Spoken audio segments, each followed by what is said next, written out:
Why is it that over the last 30 years, the richest 1% have seen a $21 trillion increase in their wealth, bottom half of America, $900 billion decline in their wealth? Why is it that we are the only major country on earth not to guarantee health care to all people as a human right? Why are we the only major country not to have paid medical and family leave? Why do we give tax breaks to billionaires when 500,000 people are homeless today? And it comes down to something, Jake, we don't talk about. The power structure in America. Who has the power? And I'll tell you who has the power.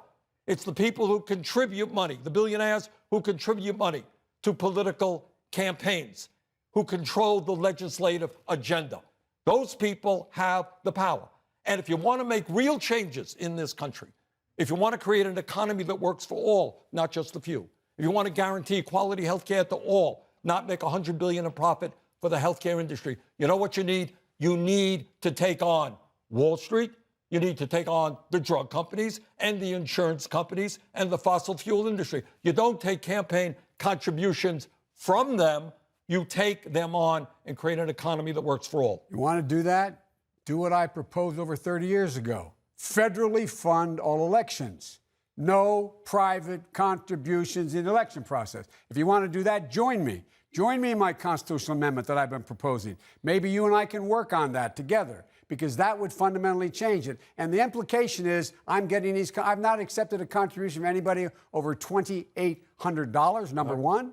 My average contribution is $44. Just this month, I've raised $33 million, average contribution $51. The idea that this is, Bernie's implication is somehow I'm being funded by millionaires. Bernie, look, in the last Super Tuesday and before that, Bernie outspent me 2, 3, 4, 5, 6 to 1. And I still won. I didn't have any money, and I still won. Senator Sanders?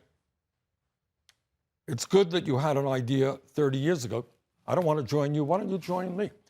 Why don't you get rid of the Super PAC that you have right now, which is running very ugly negative ads about me, by the way. Don't laugh, Joe. That's just the truth. And they got 2 other Super PACs running ads against us. Why don't you just say right now, go on television and say, hey, you know what? I think in the past, Joe, if I'm not mistaken, you condemned Super PACs. Is that correct? You get rid of the 9 Super PACs you have? I don't have 9 Super. I don't have any Super PACs. You want me to list them? No. Yeah, you go ahead and list them. Okay, come on. Give me a break. No, I won't give you a break on this one, Joe. You condemned Super PACs. You got a Super PAC is running negative. But here's the point. This is the point. In the richest country in the history of the world, half of our people should not be struggling to put food on the table.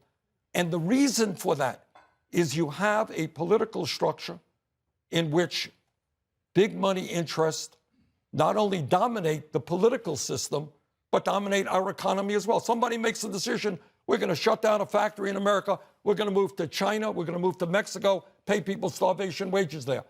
This is an issue that has got to be ultimately dealt with. Who has the power in America? Are we content with so few exercising so much power when so many people have given up on the political process? I propose a significant change.